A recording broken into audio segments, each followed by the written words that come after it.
আসসালামু আলাইকুম রহমতুল্লাহি ওবারাকাতুহু। প্রিয় দর্শক বন্ধুরা, আশা করি আল্লাহর রহমতে আপনারা সকলেই ভালো আছেন।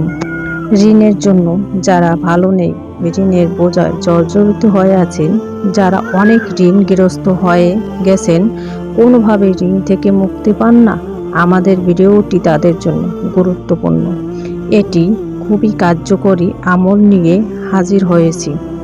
রাসূল সাল্লাল্লাহু আলাইহি ওয়াসাল্লাম এর যুগ থেকে আজ পর্যন্ত উলামা সহ হাজার হাজার মানুষ এই দোয়ায় দৈনিক উপকৃত হচ্ছে।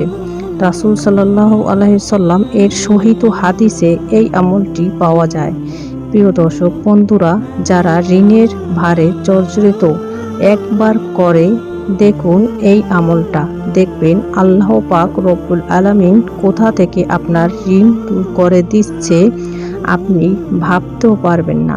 রাসূল সাল্লাল্লাহু আলাইহি ওয়াসাল্লাম ইরশাদ করছেন, যারা ঋণের বোঝায় জর্জরিত হয়ে আছেন, ঋণ পাহাড় সম হয়ে গেছেন, তারা যদি এই দোয়াটি পড়ে ঋণ মুক্ত সমস্ত ব্যবস্থা আল্লাহ পাক করে দেন।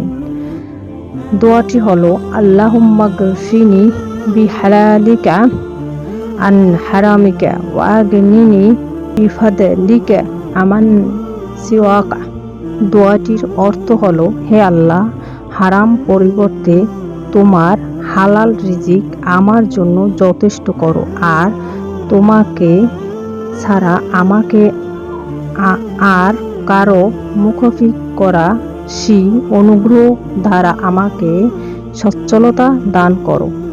এই আমলটি প্রতি ফরজ নামাজের 7 বার পড়তে হবে। যখন মনে হবে তখনই পড়ুন এই দোয়াটি। যারা খুব বেশি ঋণগ্রস্ত তারা বেশি বেশি পড়ুন, দেখবেন কিছুদিন ভিতর আপনার ঋণের বোঝা দূর হয়ে গেছে ইনশাআল্লাহ।